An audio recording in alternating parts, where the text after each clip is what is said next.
Então, pessoal, voltando aqui para a segunda parte da nossa aula,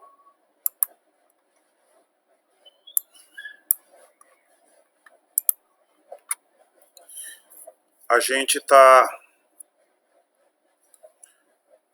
falando do 1033. Então, o que acontece aí no 1033? Eu estava falando, inicialmente, dessa análise do STJ remetendo para o STF, ou então vendo que tem matéria constitucional, compatibiliza e em seguida manda para o STF. No entanto, tem a questão aqui de, tendo chegado no STF, o STF ele pode considerar que lá a ofensa à Constituição é apenas reflexo, tá? Então vamos lá, se o STF considerar como reflexa a ofensa à Constituição afirmada no RE, por pressupor a revisão da interpretação da lei federal ou de tratado, remetê-lo-á ao STJ para julgamento como recurso especial. Então olhem só, do mesmo modo que o STJ pode remeter para o STF para julgar como extraordinário, o STF pode fazer o mesmo, com sinal trocado. Ele vai verificar que está falando de uma ofensa à Constituição, no entanto, não é uma ofensa propriamente dita à Constituição, é só reflexo, porque a violação, na verdade, está acontecendo numa lei e ali usa a Constituição só pelo, por exemplo, só pelo simples fato da Constituição ser o fundamento de validade daquela lei. Então não tem a ofensa direta à Constituição, é apenas reflexo. Haja vista a Constituição ser esse fundamento de validade da lei. Então, vendo isso, o STF pode dizer, opa, não, aqui só diz que a ofensa é a Constituição porque a Constituição serviu como validade de uma lei que está sendo discutida, entendeu? Aí, por isso,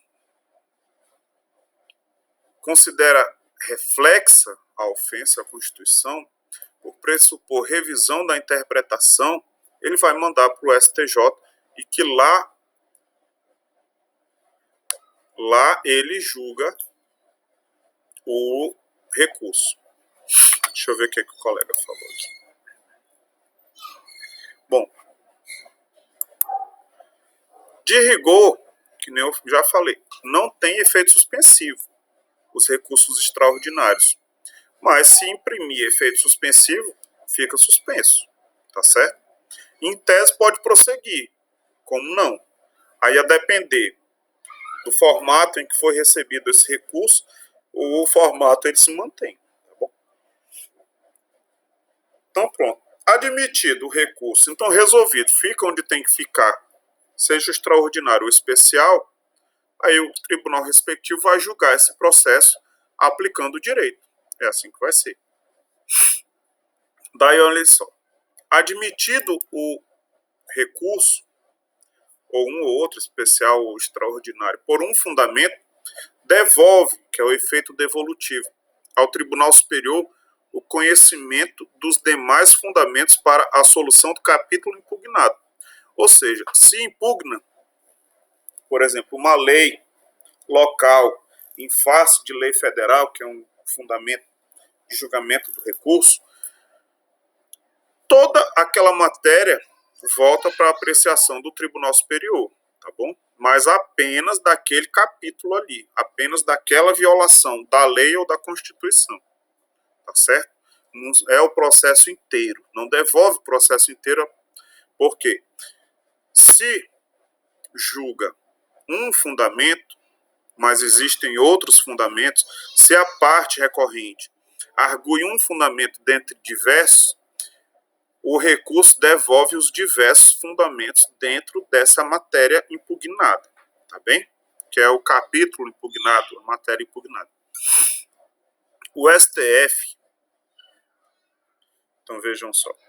Aí aqui a gente começa a tratar, pessoal, do conceito de repercussão geral. Então, olhem, o STF é decisão irrecorrível, tá?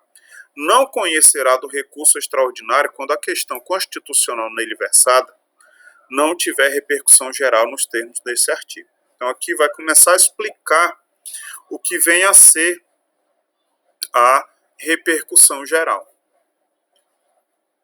Para efeito de repercussão geral, que começa a conceituar, será considerada a existência ou não de questões relevantes do ponto de vista econômico, político, social ou jurídico que ultrapassem os interesses subjetivos do processo. Ou seja, existe um interesse público envolvido, não apenas interesse das partes. É intersubjetivo, vai além dos interesses das próprias partes, que afinal de contas precisa ser discutido a questão de direito subjacente. Bem? O requerente deverá demonstrar a existência de repercussão geral para apreciação exclusiva pelo STF, ou seja, quando recorrer extraordinariamente, vai ter que abrir um subtópico lá e falar da repercussão geral. O caso envolve repercussão geral por causa disso, disso, disso. O parágrafo 3º, ele complementa a repercussão geral e fala: haverá repercussão geral sempre que o recurso impugnar acórdão que.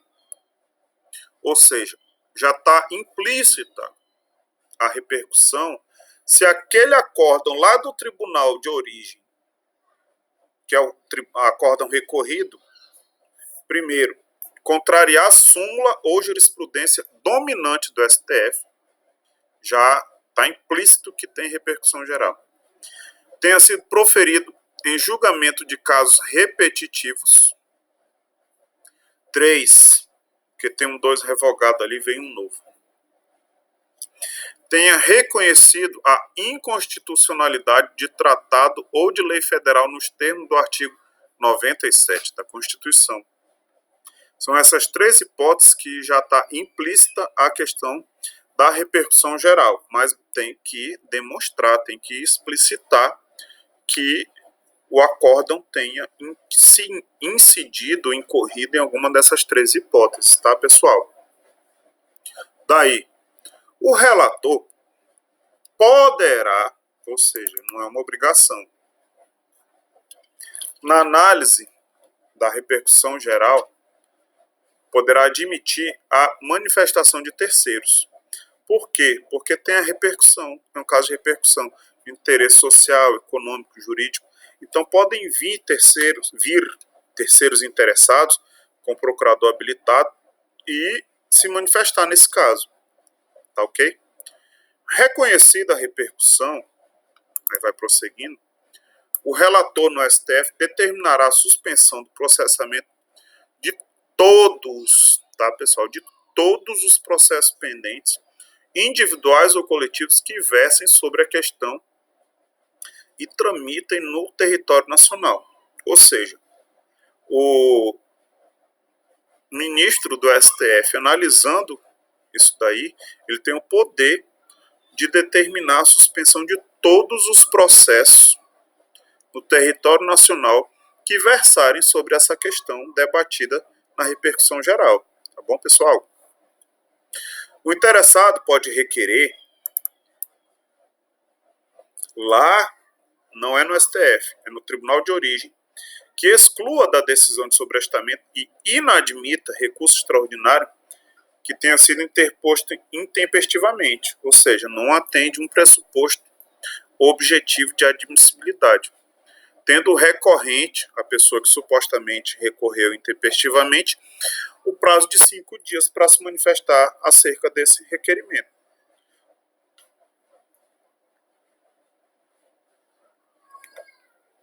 Daí, pode requerer que não suspenda. E se indeferir essa não suspensão e mantiver suspenso, cabe agravo para o Tribunal Superior. Tá bom? Da decisão, aqui é uma repetição. Negada a repercussão geral, ou seja, apreciando a tese e o tribunal, o STF, reconhecer que não tem repercussão geral, vai dar conhecimento aos tribunais e os presidentes ou os vices, eles vão negar seguimento aos recursos extraordinários. Ou seja, opa, essa matéria aqui eu vou verificar se tem repercussão geral. Então suspende tudo aí no território nacional enquanto eu estou analisando. Então fica suspenso. Do momento em que o STF dizer, não, isso aqui não tem repercussão geral, não. Então, nem vou mais apreciar essa tese. Aí, digamos assim, cai. Aí cai tudo. Não tem mais o que ser apreciado. Tá certo, pessoal? Aí é inadmitido. Então, olha aqui. Nega seguimento aos recursos extraordinários sobrestados na origem que versem sobre a matéria idêntica. Isto é, sobrestado na origem que ficou lá no tribunal, lá embaixo, digamos assim, esperando o julgamento do recurso da repercussão geral. Não houve repercussão geral, aí, por não haver naquelas teses, cai tudo. Não dá seguimento.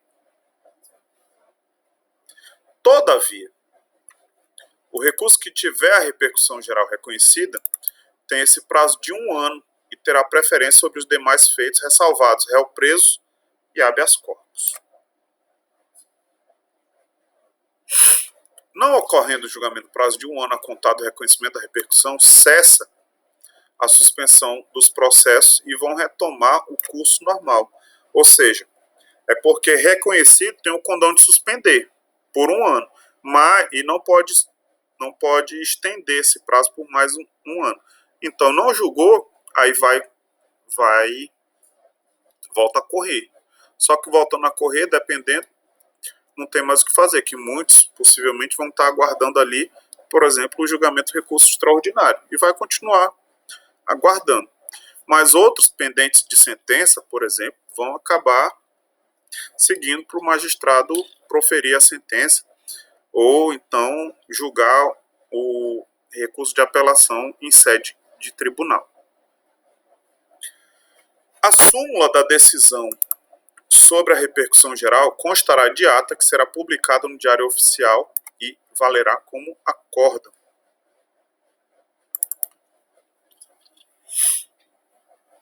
Só um instantinho, pessoal.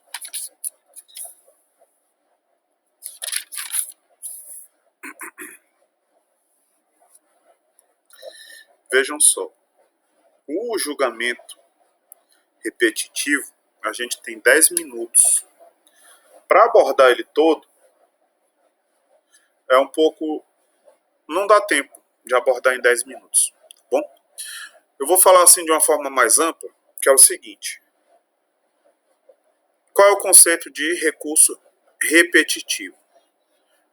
É sempre que houver multiplicidade de recursos extraordinários ou especiais com fundamento em idêntica, olha, não são fatos idênticos, em idêntica questão de direito, haverá afetação para julgamento de acordo com as disposições desta subseção, que é aqui da lei, observado o disposto no regimento interno dos tribunais superiores.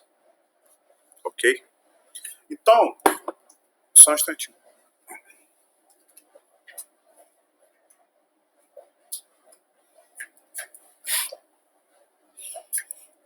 Como vai trazer questão também repetitiva, vai ter a conveniência também dos tribunais superiores determinarem o sobrestamento desses processos, pessoal.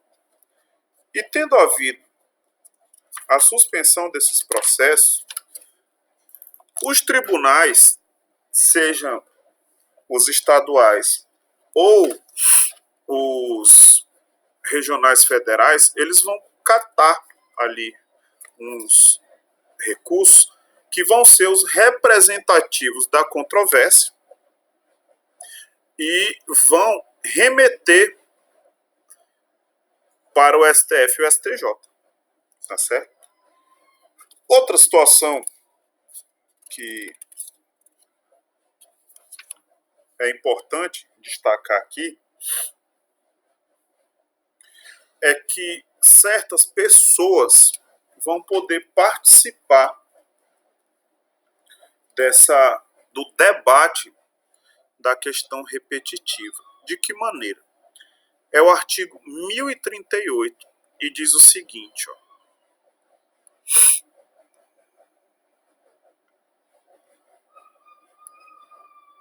Vamos chegar lá.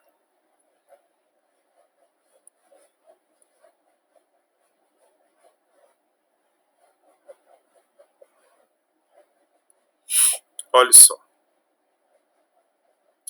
que é interessante dos recursos extraordinários especiais repetitivos. O relator, seja lá no STF ou no STJ, ele pode solicitar ou admitir manifestação de pessoas, órgãos ou entidades com interesse na controvérsia, considerando a relevância da matéria e consoante dispuser o regimento interno. Ou seja, isso aqui nada mais é do que a figura do amicus curia, que é o amigo da corte. Ele vai trazer complemento, vai ampliar o debate para que mais gente possa se posicionar a respeito disso daí, tá bom?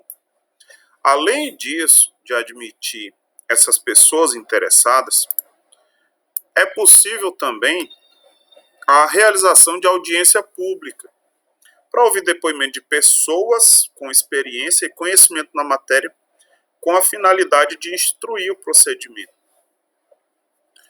E também pode requisitar informações dos tribunais inferiores a respeito da controvérsia e, no fim, ele intima o Ministério Público para se manifestar, ok? Então, o prazo para os tribunais oferecerem informações é de 15 dias, do mesmo modo que é de 15 dias o prazo para o Ministério Público oferecer a sua manifestação. Então, transcorrido esse prazo, é feito um relatório para os demais ministros e é incluído em pauta, devendo ocorrer julgamento com preferência, ressalvado réu preso e HC, como sempre. E o conteúdo do acordo, para a gente arrematar, abrangerá a análise dos fundamentos relevantes da tese jurídica discutida. Enfim, a respeito da participação desse pessoal, era isso que eu queria me reportar aos senhores, tá bom? Então, pessoal, aqui a gente encerra a nossa disciplina. Algumas matérias acabaram tendo que ficaram para trás, não puderam ser discutidas, porque a gente teve muitas limitações com a tecnologia, porque eu tive muito problema com a internet, a gente teve esse problema de aula, veio legislação dizendo que nesse período não é obrigado a honrar com a carga horária, então a gente se esforçou aí tanto quanto possível para fazer o nosso melhor para que os senhores pudessem ter o melhor aproveitamento possível, tá bom, pessoal? Então eu agradeço a paciência de todos aí, peço desculpa, porque a gente também passou por muitos perrengues e eu pessoalmente passei por diversos perrengues aqui na minha vida pessoal, profissional, nesse período de pandemia. Os senhores tiveram conhecimento aí, eu, a minha família inteira aqui, foram os primeiros do estado, primeiro dessa cidade, primeiro da região oeste do Pará. Nós fomos. E a gente sofreu bastante, foi um período muito complicado na nossa vida, que assim, além da nosso sofrimento físico, a gente teve também um sofrimento psicológico, tá bom? E a nossa vida é cair. O segredo do nosso sucesso, eu diria que é a gente cair e com essa mesma velocidade que cai, é levantar, bater a poeira e seguir em frente, tá bom? Todos que estão aqui hoje, a gente é abençoado porque estamos aqui, estamos conseguindo dar a volta por cima. A gente está chegando ao final desse semestre. Contamos, não foi com essa doença maldita, mas a gente teve a perda de um colega, né? Que a gente se ressente bastante. E volto a dizer, infelizmente, em prol daquelas pessoas que a gente perdeu para essa doença, que a gente perdeu agora também, esse colega, a nossa vida precisa continuar, tá bom? Os senhores estão chegando aí, encerrou a metade do curso e quem sabe a gente se vê mais adiante. Eu continuo, igual fiz nas outras disciplinas, fazendo voto de sucesso para os senhores, tá bom?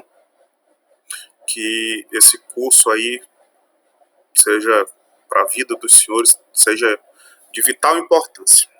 Tá bom, pessoal? Obrigadão, valeu, um abraço a todos. A gente se encontra segunda na prova.